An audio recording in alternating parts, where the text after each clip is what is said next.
1008 श्री आदिनाथ भगवान की जय जय जय। देवाधिदेव 1008 श्री चंद्र प्रभु भगवान की जय जय जय। श्रवण कुल तिलक प्रातः स्मरणीय आचार्य भगवान श्री विद्यासागर जी महाराज की जय जय जय। परम पूज्य गुणायतन प्रणेता प्रखर वक्ता भावना योग प्रवर्तक गुरुवर श्री प्रमाण सागर जी महाराज की जय जय जय। क्या मेरा है क्या पाना है, कैसे हो जीवन का उद्धार, गुणायतन में आओ बंधु यहाँ सत्य का हो दीदार। के साथ आज के प्रथम प्रश्न के लिए मैं आमंत्रित करता हूँ श्रीमान महेश चंद्र जी जैन कोटा से, गुणायतन ट्रस्टी, और आपकी बात तैयार है। महाराज श्री नमोस्तु नमोस्तु नमोस्तु। महाराज मैं एक ज्वलंत समस्या आपके सामने प्रस्तुत कर रहा हूँ जो मेरे जैसे उम्र के सभी लोगों के लिए समाधान काम आएगा। अभी महाराज पहले छोटे नगरों में लोग रहते थे, 3-4 पीढ़ियाँ साथ रहती थी और व्रती लोगों के व्रत निभ जाते थे, क्योंकि 3-4 पीढ़ियाँ साथ रहती थी तो कोई भी व्रती आराम से अपने व्रत पूरे कर लेता था। अब स्थिति है महाराज, सारे हम लोग छोटे शहरों में रह गए, जयपुर कोटा में, और बच्चे लोग सब जो है बेंगलोर बॉम्बे और मेट्रो सिटीज़ में चले गए। अब उन्हें अवकाश मिलता नहीं, हमको वहाँ जाना पड़ता है। अब वहाँ की स्थिति है महाराज, न तो पीने का शुद्ध कुएँ का पानी और न शुद्ध आटा और न मंदिर नज़दीक में मिलता है, और दूध भी मर्यादा से बाहर का ही वहाँ पहुँचता है डेयरी का। अब इन विषम परिस्थितियों में बहुत मुश्किल होता है कि जगन्य श्रावक भी बने तो कैसे बने और क्या करें आप समाधान महाराज? इसका बड़ा सीधा सरल सा समाधान है, जिम्मेदारी पूरी करो और आत्मोन्नति की जिम्मेदारी को स्वीकार करो। परिवार के प्रति जो तुम्हारा उत्तरदायित्व है, बच्चों को बड़े होकर पैरों पर खड़े होने तक पूरा करो, और जब बच्चे पैरों पर खड़े हो जाए तो आप अपनी चेतना को खड़ी करो, कल्याण के रास्ते पे निकलो। ऐसी जगह रहो जहाँ तुम्हारे व्रतों का निर्वाह हो। गुणायतन के द्वारा श्री समेत शिखर जी में उसकी शुरुआत कर दी गई। तो घर छोड़े बिना महाराज साधना वसति का इसी के लिए बनाई जा रही है, जहाँ आप जैसे लोग अपना पूरा जीवन धर्म ध्यान के साथ व्यतीत कर सके। बहुत सारे लोग उसमें लगे हैं, यद्यपि यहाँ की मांग के अनुरूप अभी व्यवस्था बहुत थोड़ी है, लेकिन एक पहल है। ऐसी शुरुआत यदि तीर्थ क्षेत्रों में हो तो लोग अपना धर्म ध्यान आसानी से कर सकते हैं। मैं तो समझता हूँ वर्तमान की बदली हुई व्यवस्था आपके मोक्ष मार्ग को प्रशस्त करने का एक प्रशस्त निमित्त बन सकती है। मोह माया में क्यों पड़े? सच्चे अर्थों में देखा जाए तो बच्चा बेटा बहू को भी तुम्हारी ज़रूरत नहीं है। उनको ज़रूरत तभी तक होती जब तक उनके बच्चे छोटे होते हैं, बाद में तो वो भी तुम लोगों को सिरदर्द ही मानते हैं। क्यों अपनी कुटवाई करते हो? अपनी जिम्मेदारी पूरी करो भाई। हमने अपनी जवाबदेही कर दी पूरी, अब हमें वानप्रस्थी और संन्यास आश्रम की ओर बढ़ना है। जब आप ऐसा लक्ष्य लेकर चलेंगे तभी सफल हो सकेगा। इसलिए अवसर है, ठान लो जहाँ मेरा व्रत पले, जहाँ मेरा धर्म पले, मैं वहीं रहूँगा। और ऐसी व्यवस्थाएं अब विकसित करनी हो चाहिए। वृद्धाश्रम में नहीं जाना, उदासीन आश्रम में नहीं जाना, साधना स्थलियों में जाना है, जहाँ जीवन का रस लेते हुए धर्म ध्यान पूर्वक हम अपने जीवन को बिता सके, ऐसा करना। हाँ जी, एक छोटा सा प्रश्न। एक ही करो तो ज़्यादा अच्छा है। चलो बोलो। महाराज श्री 7 वर्ष हो गए मुझे रिटायरमेंट हुए। मैं पहले तत्वार सूत्र पढ़ भी नहीं पाता था, अब पढ़ लेता हूँ संस्कृत में कंठस्थ। मतलब ऐसा हो गया कि 20 मिनट में वाचन कर लेता हूँ। इसके साथ ही जिन सहस्त्र नाम भी पढ़ता हूँ वो भी 20 मिनट में पूरा हो जाता है। जिन सहस्त्र नाम में महाराज समस्या ये है, प्रश्न ये है कि उसमें जो 1008 भगवान के नाम हैं वो संस्कृत में और जुड़े हुए हैं और समझ में नहीं आते। तो पाठ करना प्रतिदिन रोज मैं करता हूँ। तो ऐसा है, विभक्तियाँ तोड़कर अलग से 1008 नाम के मंत्र हैं। हाँ। आप उन नाम मंत्रों का स्मरण कर लो। ओम नमो अर्हते नमः, इस तरह से आप कर लीजिए, हो गया। ठीक है, नमस्ते महाराज। दीपांशु में। दीपांशु। गुरुवर बेंगलोर में कार्यरत हूँ।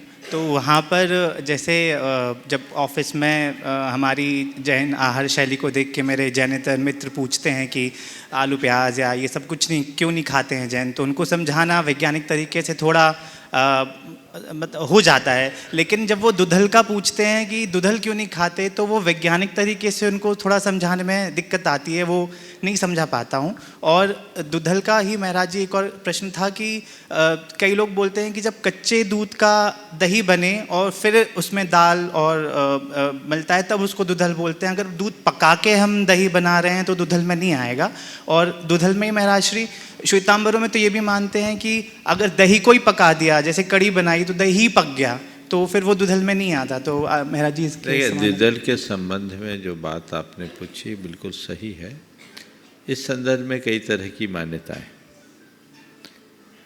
एक मान्यता वैसी है जैसी आपने कही कि कच्चे दूध कच्चे दही के साथ अगर हो तो दुधल माने। दूसरी मान्यता है कच्चे और पक्के दोनों के साथ हो। आयुर्वेद शास्त्रों में कच्चे पक्के दोनों को द्विदल बताया है और ये हमारे सेहत के लिए बहुत नुकसानदेह है।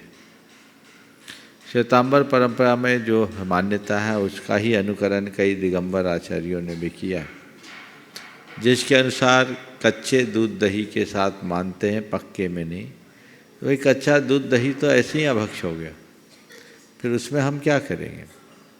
ज्ञान सागर जी महाराज जब ब्रह्मचारी थे तब उन्होंने इस पर प्रयोग किया। द्विदल के विषय में बहुत लोगों को जानकारी नहीं होगी, थोड़ी सी बात का खुलासा करके मैं आगे बात बढ़ाऊंगा। द्विदल के विषय में ऐसा कहा जाता है कि कोई भी द्विदलान न हो, दलहन जितने भी प्रकार के जिसके दो टुकड़े होते हों, उसमें अगर दही छाछ मिले और हमारे लार का संयोग हो तो उसमें जीवोत्पत्ति हो जाती। आचार्य महाराज के मुख से हमने सुना कि बटेर पकड़ने वाले लोग, बटेर पालने वाले, तीतर और बटेर पालने वाले लोग बेसन का घोल और छाछ रखकर मिक्स करते और उसमें थूकते थे। थोड़ी देर में कीड़े आते और बटेर खाते। ऐसी व्यवस्था है, जो भी मैंने देखा नहीं पर गुरुमुख से सुना है।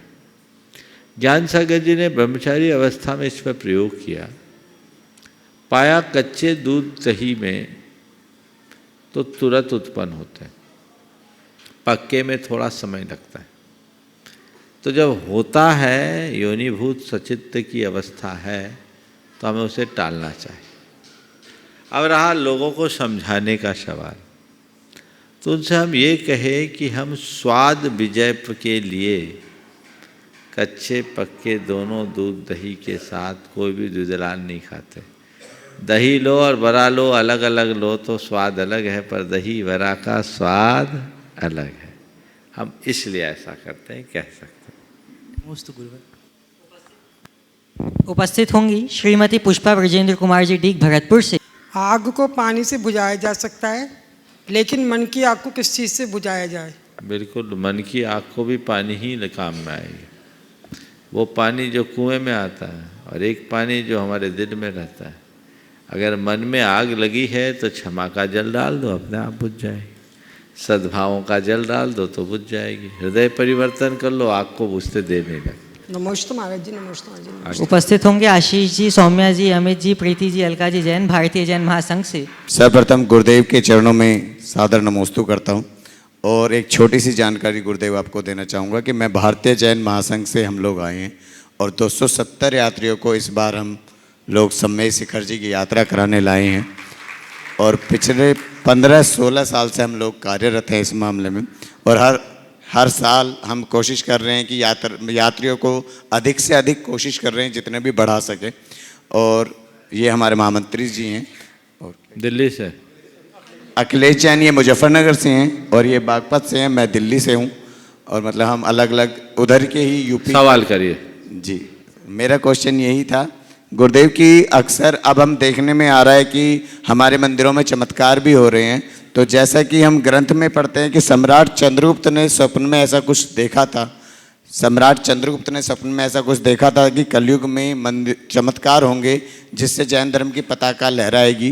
तो मैं वही चीज़ पूछना चाहता कि ये क्या सम्राट चंद्रगुप्त के स्वप्न के अनुसार ये सब चमत्कार हो रहे हैं, या ये इसलिए हो रहे हैं कि हमारा आज जैन धर्म का बच्चा आज भटक रहा है, तो थोड़ा सा उसके मन में दोबारा अपने धर्म के प्रति एक दीपक जले। क्योंकि ऐसा हो गया है कि अपने धर्म में होता नहीं चमत्कार, दूसरे में कहीं गणेश जी दूध पी रहे हैं या ऐसा कुछ चलता रहता है, तो उस हिसाब से हो रहा है, या मतलब एक मार्गदर्शन दें। देखिए, सम्राट चंद्रगुप्त के सपनों को पहले ठीक तरीके से समझिए। सम्राट चंद्रगुप्त के सपनों में कहीं ऐसा नहीं हुआ कि चमत्कार होंगे। सम्राट चंद्रगुप्त के 16 सपनों में एक सपना है जिसमें रत्न राशि धूल में पड़ी है। उसका अर्थ है आने वाले दिनों में लोग सद्धर्म से दूर होंगे और चमत्कारों के फेर में पड़ेंगे। समझ गए? चमत्कार को नमस्कार करने की प्रवृत्ति से वो गुजरेंगे। पर मेरा मानना है इतना सब कुछ होने के बाद भी धर्म और धर्म को पालने वाले लोग बने रहेंगे। आज जितने भी चमत्कारों की बातें होती हैं ना, वो थोड़ी देर की होती है। समझ गए? चमत्कार और धर्म को मैं 2 शब्दों से व्याख्यायित करना चाहूँगा, एक चहक और एक महक। चहक और महक। चहक क्या होती है? थोड़ी देर की चहक होती है, उसके बाद सब शांत हो जाता है। लेकिन जो महक होती है ना, वो पूरे वातावरण में घुल जाती है और लंबे समय तक बनी रहती है। अनुभव है ना? किसी बाग बगीचे के बाजू से निकलो तो सुबह शाम चहक मिलेगी, लेकिन महक 24 घंटे मिलती है। तो धर्म का प्रभाव दीर्घकालिक महक की तरह होता है और चमत्कार अल्पकालिक चहक है। और जितने जे बड़े बड़े चमत्कार वाले हैं ना, जब उनके गर्दिश के दिन आते तो कई तो सीखचों के भीतर गए हैं। हुआ है ना? तो हम पीढ़ियों को समझाएं कि थोथे चमत्कारों के चक्कर में मत पड़ो, अपनी चेतना को चमत्कृत करने का रास्ता अंगीकार करो। चमक लाने का मतलब है चित्त को निखारना। इन सब चीजों से अल्पकालिक संतुष्टि हो सकती है, पर प्रायः ये मन का वहम होता है। जब तक हम कारण कार्य व्यवस्था को नहीं समझते, तब तक वस्तु स्वरूप का सम्यक श्रद्धान नहीं हो सकता। और जब तक वस्तु स्वरूप का सम्यक श्रद्धान नहीं होता, तो हमारे जीवन का कल्याण नहीं होता। तो वस्तु के स्वरूप को जानो। हम चमत्कारों से प्रभावित जनता को बचाने के लिए नए चमत्कारों की रचना करें, मैं समझता हूँ ये रास्ता ठीक नहीं है। हमें चाहिए कि हम उन्हें सही रास्ता दिखाएं। एक आदमी के घर से शहर आने में बीच में शमशान पड़ता था। शमशान के नाम से डरता था, क्योंकि उसको सुबह रात में देर रात में भी गुजरना होता था। किसी बाबा के पास पहुंचा, बोला कोई रास्ता बताओ। उनने एक ताबीज पकड़ा दिया कि ताबीज पहन ले, तेरे को कोई डर नहीं लगेगा, बस एक बात का ध्यान रखना, ताबीज कभी गिरे नहीं। ताबीज जब तक तेरे गले में रहेगी तुझे कोई डर नहीं लगेगा, ध्यान रखना कि ताबीज कभी गिरे नहीं। 2 महीने बाद फिर आया। बोले क्यों, क्या बात होगी, फिर क्यों आ गए? बोले महाराज, शमशान का डर तो चला गया, पर ताबीज ना गिर जाए इसका डर आ गया। तो ताबीज ना गिरे ये डर है। व्यक्ति को अंदर से निडर बनाओगे तो कुछ भी लटकाने की जरूरत नहीं होगी, और नहीं तो लटके ही रहोगे। समझ गए? तो तो सीधा रास्ता। अध्यात्म का प्रचार करो, अंधविश्वासों का नहीं। कर्म सिद्धांत का बोध कराओ, कर्म कांडों का नहीं। जो जीवन की स्थायी समस्याओं का हल निकाल सके। देखो, एक सज्जन जिन्होंने, थोड़ा लंबा ले रहा हूँ चूँकि ये विषय बहुत उपयोगी है, बड़े कारोबारी थे, बड़े उद्यमी थे, लेकिन उनने कुछ गलत निर्णय लिया, ओवर एस्टिमेट काम किया, व्यापार बिल्कुल चौपट हो गया। गवर्नमेंट की कुछ पॉलिसीज भी बदली, उससे एकदम कहते हैं ना कि अंधेरा आता है तो 10 दिशाओं से आता है। चारों खाने चित्त है। कई जगह गए ऐसी स्थिति में, पर अब होना क्या है? जिसने जो पूजा बोला सो पूजा कर दी, जो पाठ बोला सो पाठ करवा दिया, जहाँ दान चढ़ाने के लिए दान। उस आदमी के 1.5-2 करोड़ रुपया इसमें भी फूंक गए। मैं यहीं सम्मेद शिखर जी में था, सन 2014 में वो व्यक्ति मेरे पास आया। जुड़ा तो था, लेकिन उसको पता था कि महाराज के पास ये सब कोई पुड़िया है नहीं, तो मेरे पास काहे को आएगा कोई, और आना भी मत। वो जब हार कर आया, फक के रोने लगा कि महाराज कोई रास्ता बताओ, मन करता है सुसाइड कर लो। मैंने कहा, देख भाई, तेरी समस्या को दूर करने का कोई साधन मेरे पास नहीं है, पर तुम चाहोगे तो तुम्हारे दिमाग का बोझ मैं अभी उतार सकता हूं। बोला, महाराज वही चाहिए, आप हल्का कर दीजिए। मैंने 10 मिनट उसे मोटिवेट किया, उसके आत्मविश्वास को जगाया, कर्म सिद्धांत का बोध कराया, वस्तु स्वरूप का मार्ग बताया। मुरझाया हुआ चेहरा देखते ही देखते खिल गया। और मैंने जो रास्ता बताया, मैंने कहा, तुम्हें चिंता क्या करना है? सब कुछ खो जाने के बाद भी तुमने अपने कैरियर की शुरुआत कहाँ से की थी? बोले 500 रुपये से। बोले आज क्या है? बोले उससे अच्छे हैं। हमने बोला तुम्हारे पास और कुछ नहीं? तुम्हारे बेटे? बोले हाँ महाराज, दोनों बेटे पढ़े लिखे, चार्टर्ड अकाउंटेंट है। हम बोले यही तुम्हें कमा करके खिला देगा, कम से कम इतना तो है, जो खोया उसे भूल जाओ, जो बचा उसे संभाल लो। और जो खोया वह भी तुम्हारे पास तुम्हारा नहीं था, जो तुम्हारे पास था वो भी तुम्हारा नहीं, जो खोया वो भी तुम्हारा नहीं, और जो बचा है वो भी तुम्हारा नहीं। तुम्हारे केवल तुम हो, एगो में सासदवादा। इस तत्व को पहचानो। आज वो व्यक्ति बहुत खुशहाल है। उन्होंने कहा कि महाराज काश ऐसा संबोधन मुझे पहले मिल गया होता तो मैं और अधिक मजबूत होता और मेरी समस्या इतनी गहराई नहीं होती। लेकिन लोग ऊपर की बातों में उलझा देते हैं और उस उलझन के कारण ऐसी दुविधाएं खड़ी हो जाती है। महाराज श्री, एक क्वेश्चन मैं भी जैन भारतीय जैन महासंघ का मैं राष्ट्र महामंत्री हूँ। महाराज श्री, आपके आशीर्वाद से हम 15 वर्षों से सम्मेद शिखर जी की निःशुल्क यात्रा करवाते आ रहे हैं। इसमें मेरा क्वेश्चन ये है कि जो भी सम्मेद शिखर जी में यात्रा करवा आ रहे हैं वे अपने पुण्यार्जन से आ रहे हैं, हम तो खाली निमित्त हैं और आपका आशीर्वाद काम कर रहा है, क्योंकि मुनियों का आशीर्वाद के वजह से ये कार्य हो रहे हैं।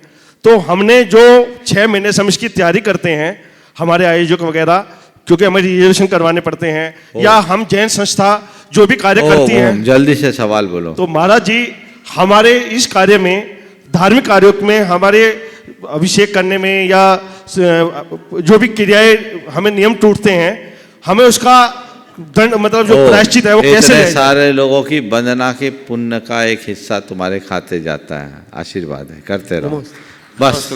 चलिए अगला। उपस्थित होंगे श्रीमान राय सेठ चंद्र कुमार जी जैन जबलपुर से। और मुनिश्री के चरणों में मेरे परिवार का कोटिशय नमन। महर्षि कहते हैं कि जिंदगी किराए का एक घर है, एक दिन इसे खाली करना ही पड़ेगा। जब आदमी जीवित रहता है तो ऐसे जीता है जैसे कभी मरेगा नहीं, और जब मौत आती है तो ऐसा मरता है जैसे कभी जिया ही नहीं। मौत तो शाश्वत सत्य है।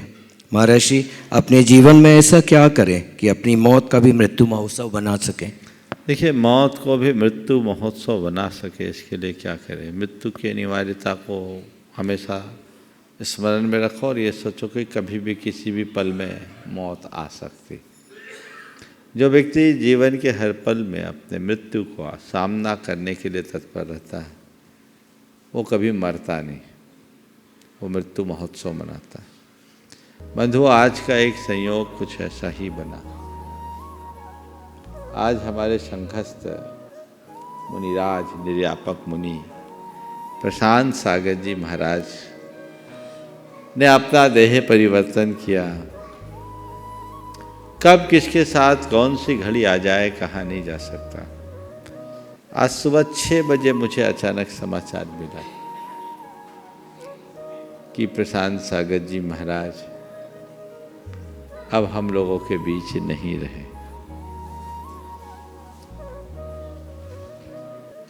अभी यहाँ समेत शिखर जी में वे 40 दिन तक थे, 40 दिन से ज़्यादा, 42-43 दिन थे। 1 तारीख को ही गए। उनका हार्ट थोड़ा वीक था, लेकिन उसके बावजूद वे संकल्प के धनी थे। यहाँ 4 वंदना की और परिक्रमा की और उपवास सहित वंदना की। महान लाभ लेकर गए। मैंने उनसे 1-2 बार बोला, अब आए हैं तो क्या पता कब दोबारा आ पाएंगे। महाराज वंदना कर लेने दो, आप मुझे मत रोको। और गुरु आज्ञा से वे पंच तीर्थ की वंदना के लिए निकले। और ये कैसा संयोग, पंच कल्याणकों से संपन्न भूमि चंपापुरी में आज उन्होंने अपना देह परिवर्तन किया, वो भी प्रातः काल के ब्रह्म मुहूर्त में अपनी चेतना की जागरूकता के साथ। ये बड़ा अच्छा सुयोग है। आना जाना तो लगा हुआ है। तुम्हारे बीच का कोई जाता है तो तुम आंसू बहाते हो, और ज्ञानी के बीच से कोई जाता है तो वैराग्य बढ़ाता है। गुरुदेव के पास जब संदेश गया तो गुरुदेव ने एक बात कही। जब उनका विहार हो रहा था तो गुरुदेव का एक संदेश था कि निर्वेक सागर जी को यहीं रह लेने दो, उधर हमें छत्तीसगढ़ तरफ जाना था और आप चले जाओ। तो उन्होंने कहा हम 20 साल से इनको छोड़ के नहीं जाएंगे। और बहुत दिनों का साथ था, इन लोगों ने बहुत अच्छी प्रभावना भी की थी। तो गुरुदेव ने कहा देखो, निर्वेक सागर जी को छोड़ के नहीं जाने वाले दुनिया छोड़ के चले गए और अभी विदेह में घूम रहे होंगे। बात को समझना चाहिए। जीवन का कोई ठिकाना नहीं, कब किसके साथ कौन सी घटना घट जाए। लेकिन वो धन्य है जो नरभव पाकर जिन मुद्रा धारण करके अपना शरीर छोड़ता है। हर पल ऐसा सोचो, मेरे जीवन का अंत कभी भी हो सकता है। हम लोग तो उस परंपरा में जन्मे और जीने वाले लोग हैं। बचपन से ये पाठ पढ़ाया जाता है, राजा राणा छत्रपति हाथिन के असवार, मरना सबको एक दिन। ये बात सच्ची है कि झूठी? तो फिर कोई मरता है तो रोते क्यों, और अपने मरने से डरते क्यों? जिस मरने से जग डरे मेरे मन में ऊंचा, भाव तो ये होना चाहिए। ये तो शरीर का परिवर्तन है, ऊपर के चोले का परिवर्तन है, और चोले को केवल चोले की भांति देखना चाहिए, उसमें और कुछ नहीं। महाराज जी आज हमारे बीच नहीं है। बहुत अच्छा प्रवास था, जब इतने दिन रुके, लंबे समय तक एक साथ रहने का योग बहुत लंबे अंतराल के बाद ही हुआ, और अब वो हमारे बीच नहीं है। उन्होंने तो अपना रास्ता तय कर दिया, हम लोगों के लिए रास्ता दिखा करके गए हैं। हम लोग ऐसी घटनाओं को सहज रूप से स्वीकारने की कला सीखें, और अपने जीवन में ऐसा कुछ घटे ऐसा भाव जगे। नमोस्तु महर्षि, नमोस्तु। आदरणीय बाल ब्रह्मचारी विनोद भैया जी आधारताल से। महाराज जी नमोस्तु। इष्टोपदेश में महाराज जी एक शंका हमारे अंदर में जगती रहती है कि गुरूपदेशात अभ्यासात संवित्ते सो परांतरम जानाति यह स जानाति मोक्ष सौख्यम निरंतरम। वो ठीक है गुरु अभ्यास संवित्ति, लेकिन कैसे जानता है वो उस चीज़ को? गुरु उपदेशात संवित्तो, गुरु उपदेशाद अभ्यासात संवित्तो स्वपरांतरम जानाति यह स जानाति मोक्ष सौख्यम निरंतरम। बिल्कुल सही बात है। देखिए, हीरे की परख कैसे होती है? जोहरी के संपर्क से। अगर आप जोहरी के संसर्ग में रहने लगो तो आपको हीरे की परख अपने आप होने लगेगी, भले आप खरीदो नहीं बेचो नहीं। इसी तरह किसी आत्मज्ञ के साथ आप यदि रहने लगो तो उनके संपर्क में रहते रहते अपने आप आत्मा की परख हो जाती। तो गुरूपदेशात, गुरु के उपदेश से जब हमें दिशा मिलती है, दृष्टि मिलती है, तो हमें अपनी आत्मा के होने का आभास होता है। मैं औरों की बात नहीं जानता, मैं अपने अनुभव की बात आप सबसे बताता हूँ। मुझसे लोगों ने बोला महाराज आपको वैराग्य कब हुआ, वैराग्य कैसे हुआ? मैंने कहा मुझे तो वैराग हुआ ही नहीं, मुझे तो गुरु से राग हुआ।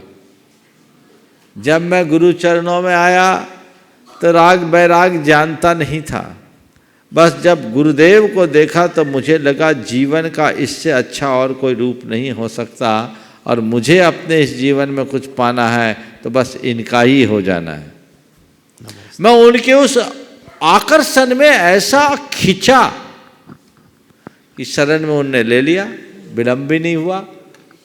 और जब गुरु चरणों में आया, उनका उपदेश सुना, तब जाना कि मैं हूं कौन, मेरा क्या है, मेरा स्वरूप क्या है। फिर गुरुदेव ने जो आगम का अभ्यास कराया उससे मेरी श्रद्धा और बढ़ी और जो साधना कराई उससे अनुभूति बढ़ी। तो गुरूपदेशाद अभ्यासात संवित्तो स्वपरांतरम जानाति यो स जानाति मोक्ष सौख्यम निरंतरम। ये एक रास्ता है, इसलिए बिना गुरु के ज्ञान नहीं। कागजी ज्ञान तुम चाहे जैसे पा सकते हो, लेकिन ब्रह्म ज्ञान तो ब्रह्म ज्ञानी की शरण में ही मिल सकता है। ठीक है ना जी? मैं चाहूँगा एक गीत सुना दो तो बहुत अच्छा है। अगर गुरु मिले ब्रह्म ज्ञानी हो तो और अच्छा है, या जो तुम्हें सुनाना। हमारे विनोद भाई जी का एक बार जोरदार करतल ध्वनि से अभिनंदन कर दीजिए। ये बड़े निष्प्रही त्यागी और मधुर कंठ के धनी साधक हैं। मैं चाहूँगा एक बार इनका एक गीत जरूर सुने। नमोस्त महाराज। एक बहुत पुराना गीत है ये, और इसमें एक अंतरा जैसे परेत्ति नादूण ऐसा कुंद कुंद स्वामी ने कहा, और सम्यक दृष्टि की जो परिणति है वो कैसी होती है द्रव्य संग्रह वगैरह में कहा, उसको जोड़ करके आपके सामने रखता हूँ। आशीर्वाद गुरु जी का है। अच्छी बात कहो, अच्छी बात सुनो, अच्छी बात कहो,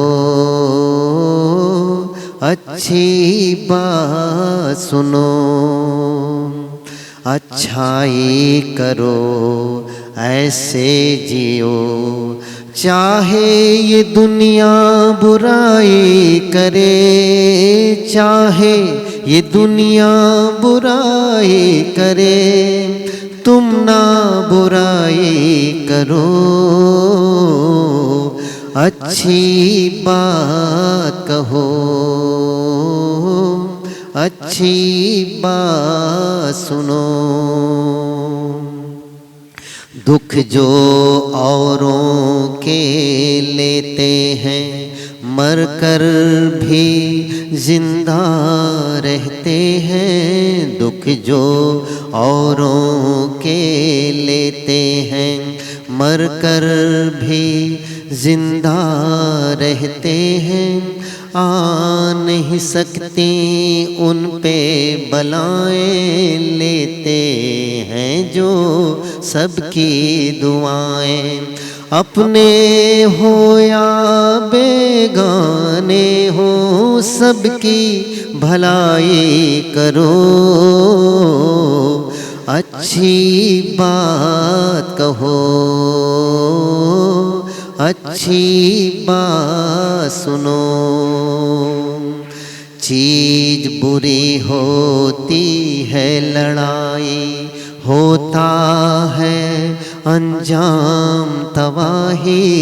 चीज बुरी होती है लड़ाई, होता है अंजाम तबाही। प्यार से तुम सबको अपना लो, दुश्मन को भी दोस्त बना लो। भटके हुए इंसानों की तुम रहनुमाई करो, अच्छी बात कहो, अच्छी बात सुनो। निज निंदा कर पर निंदा तज, सम्यक निधि को सहज ही बर। पर निंदा तज निज निंदा कर, सम्यक निधि को सहज ही बर। पर है ये सब मान कर तुम सम्यक चारित्र को अपना कर। शुद्धोपयोगी की छाहों में आकर, शुद्धोपयोगी की छाहों में आकर कर्म कलंक हरो, अच्छी बात कहो, अच्छी बात सुनो। अच्छाई करो ऐसे जियो, चाहे ये दुनिया बुराई करे, तुम ना बुराई करो। बहुत सुंदर। उपस्थित होंगे श्रीमान पद्मचंद जी पाटनी कोटा से। परम आदरणीय गुरुदेव के चरणों में बार बार नमोस्तु नमोस्तु नमोस्तु। गुरुदेव, मेरी छोटी बहन सरोज और बहनोई महेंद्र कुमार जी पांड्या का कल मैरिज एनिवर्सरी है। इनने अपनी धार्मिक भावनाओं से अभिभूत होकर मैरिज एनिवर्सरी का प्रोग्राम किसी होटल में मनाने की बजाय 125 लोगों को संवेश शिखर जी की वंदना कराने का निश्चय किया। मैं निवेदन करूंगा कि उन्हें आशीर्वाद दें कि उनकी धार्मिक भावना में इसी तरह और अभिवृद्धि होती रहे। ओ, आई हैं क्या? आए हैं। बहुत सुंदर। महेंद्र नहीं, बहन जी आई हैं। आए हैं ना महेंद्र। कहाँ है? महेंद्र जी। कौन है? सरोज।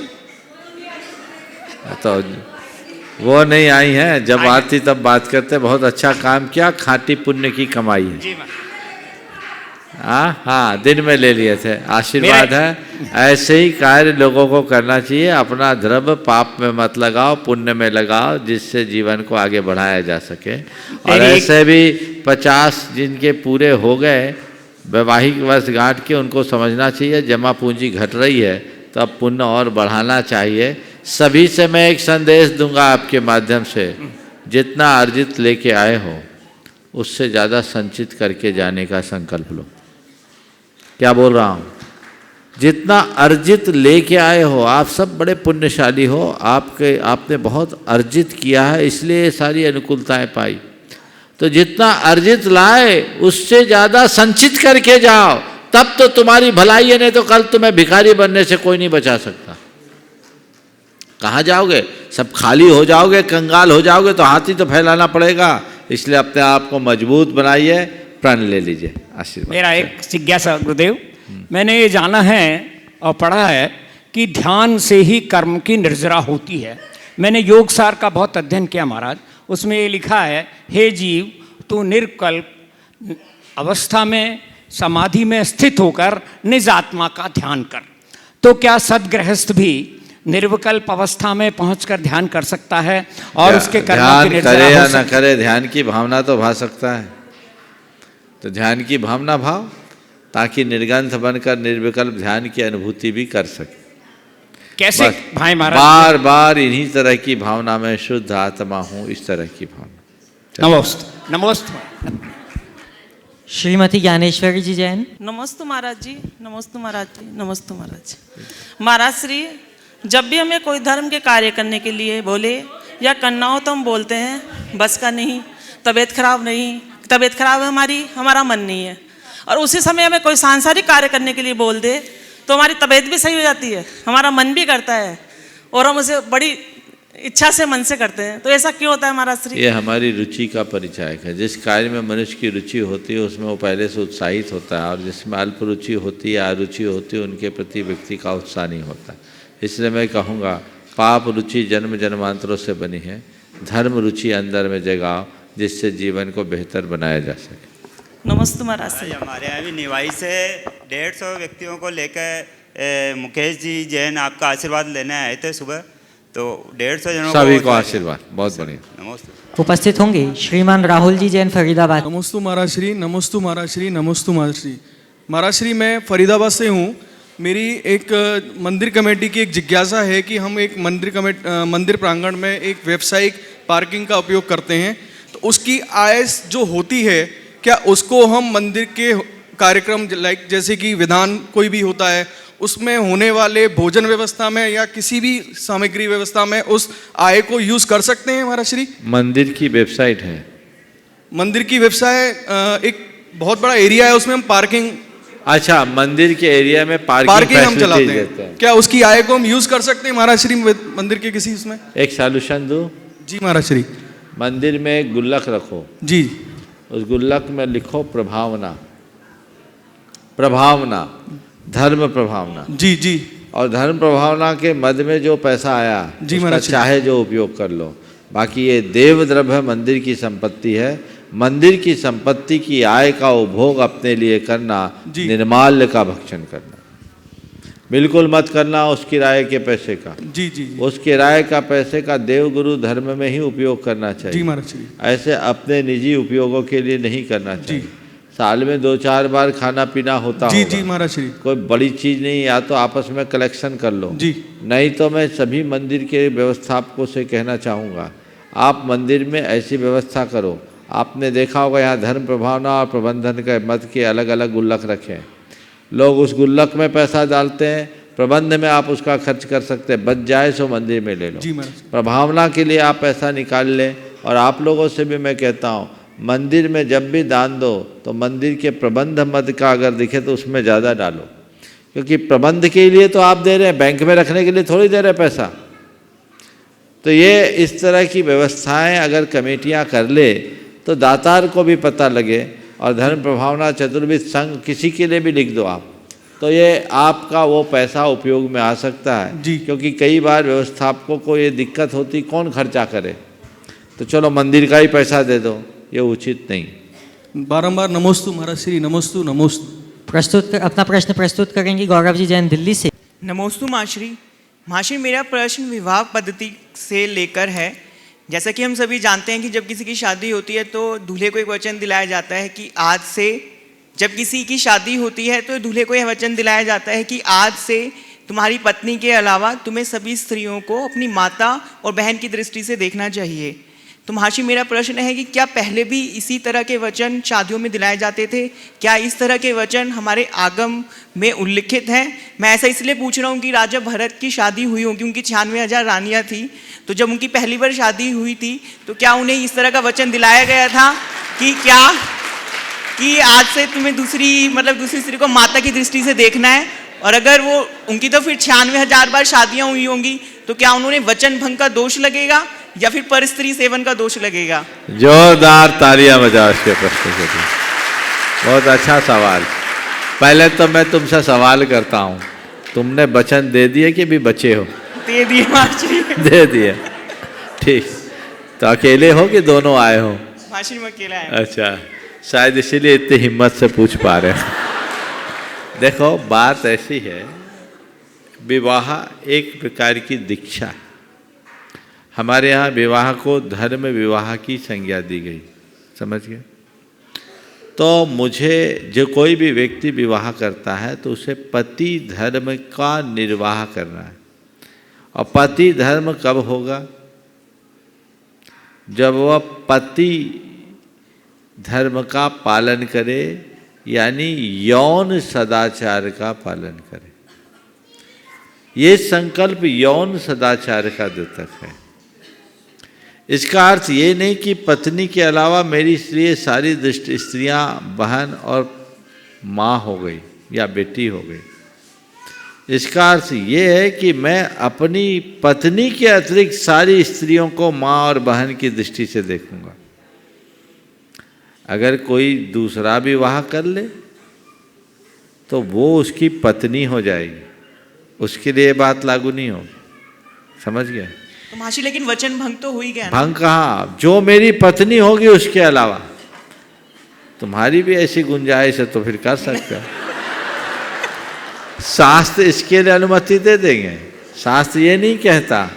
देखो, कानून दूसरे विवाह का निषेध करता है। एक साथ दो पत्नी नहीं रख सकते हिंदू कोड के अनुसार। धर्मशास्त्रों के अनुसार बहुविवाह होते थे, लेकिन आप लोग भी समझते हो एक कोई झेलना मुसीबत है तो दूसरे का कौन, है ना? है ना? तो ये ठीक है। अगर आपने विधि पूर्वक विवाह किया है तो वो आपकी परिणीता पत्नी है। इसके अलावा बाकी सारी स्त्रियां माँ और बहन जैसी ही है। तो चक्रवर्ती लोग महान पुण्य संपदा से संयुक्त होते, उनके सारे नियोग जुड़े हुए, नियोग था उन्हें इतनी स्त्रियां मिलती, तो वो उसके अलावा वो भी सदाचार का पालन करते। समझ गए? तो ये व्यवस्था है, उसको उस तरीके से देखना चाहिए। ठीक है, नमोस्तु महाशय। उपस्थित होंगे अमृता जी, सौरभ जी जैन, कारंजा महाराष्ट्र से। नमोस्तु गुरुदेव। मेरा प्रश्न यह है कि तीर्थ यात्रा, पंच परमेष्ठी की आराधना, शास्त्र स्वाध्याय, साधु समागम या सत्संग, षट आवश्यक क्रिया, पूजा इत्यादि क्रियाओं से किससे धर्म होगा? सब से धर्म होगा। और जो मौका मिल जाए कर लो। जब तीर्थ यात्रा का मौका हो तो तीर्थ यात्रा करो, और तीर्थ यात्रा करते हो तो उसमें पंच परमेष्ठी की आराधना भी हो जाती है। तीर्थ यात्रा में ऐसे तीर्थों में जाओ जहाँ साधु, तो साधु समागम भी मिल जाता है। अगर उनको आहार आदि दे दो तो दान देने का भी मौका मिल जाता है। और उन तीर्थों के उद्धार के लिए कुछ देते हो तो दान देने का मौका मिल जाता है। तीर्थों में आते तो खाने पीने की व्यवस्थाएं ज़्यादा लिमिटेड रहती है, ज़्यादा होती नहीं है, तो तप भी मिल जाता है। और तीर्थ यात्रा में आओ तो इधर उधर घूमने की जगह थोड़ा पढ़ लिख जाओ तो स्वाध्याय भी हो जाता है। तो मैं तो कहता हूँ तीर्थ यात्रा में सब समाहित हो जाता है। नमस्ते गुरुदेव। महाराष्ट्र 2 लाइन सिर्फ आपके लिए, सिर्फ 2 लाइन। जल्दी बोलो। प्रमाण सिंधु के ज्ञान गुणों की महिमा अपरंपार, ऐसे संत धरा पर आते सदियों में एक बार, जिन शासन के सितारे पूज्य गुरुदेव हमारे, विद्या गुरुवर के हीरे, प्रमाण गुरुदेव हमारे, प्रमाण गुरुदेव हमारे। गुरुवर आपके चरणों में शत शत नमन, शत शत नमन। गुरुवर, अपने आराध्य प्रभु और गुरु के प्रति अपनी जो श्रद्धा है वो हमेशा दृढ़ बनी रहे, इसके लिए हमें क्या करते रहना चाहिए? बस अपनी बैटरी को चार्ज रखना चाहिए। समझ गया? और जब डिस्चार्ज हो जाए तो फिर आकर के चार्ज कर लेना चाहिए। समझ गए? बहुत अच्छा। नमस्ते भगवान। आज संघ के साथ आए, गाड़ी में नहीं बैठ सके, फिर हम बाहर निकलने लगे। वापस से हमारे को क्या पता किसका प्रताप था जो हमारे को खींच के आपके यहाँ तक लेके आ गए। ऐसे कौन से कर्म के उदय थे जो हमारे को वापस ले जाने से बचा के यहाँ पे लेके आ गए। अच्छा है, पुण्य था यहाँ आ गई, नहीं तो पता नहीं क्या हो जाता। सही है। पर मैं एक सलाह आपके माध्यम से सबको देना चाहता हूँ। एक संकल्प लो, कितनी भी अर्जेंसी हो, पहिया छोड़ने के बाद न ट्रेन में चढ़ेंगे न उतरेंगे। भाई वो पहिया छूट गया था महाराज। आप तो बच गई। भगवान का उदय अभी 3 दिन पहले एक परिवार आया था जिसमें 2 लोग ट्रेन के नीचे गिर गए। वो तो आ गए, पुण्य था, नीचे गिर गए, 15 बोगियाँ उनके निकल गई, वो एकदम साइड में चिपक गए, केवल एक यहाँ खरोच आए। पुण्य था एक, और एक को थोड़ा सा चोट आया। यही महाराज आज पुण्य दुनिया हमारे को यहाँ पे बस खींच तो के मैं लाए। आपको क्या बोल रहा हूँ, एक सलाह लो, एक सीख लो कि गाड़ी पहिया छोड़ दे, हम ट्रेन छोड़ देंगे, ज़िंदगी से खिलवाड़ नहीं करेंगे, क्योंकि हड़बड़ी में चढ़ने का अभ्यास नहीं होता, उतरने का नहीं होता, इससे बचना चाहिए। इस कार्यक्रम को मुनि श्री प्रशांत सागर जी महाराज के प्रति हम सब लोग अपनी श्रद्धांजलि विनयांजलि अर्पित करें और सभी लोग 9 बार नमोकार मंत्र पढ़ते हुए इस सभा को विसर्जित करेंगे। वे जहाँ हों उन्होंने तो अपने लक्ष्य के अनुरूप अपना सब कुछ पाया ही होगा, हमें भी वैसे ही लक्ष्य की उपलब्धि हो जिससे रत्नत्रय की आराधना पूर्वक हम सब अपने जीवन का उत्थान करें। सभी लोग खड़े होकर 9 बार नमोकार की जाप करें।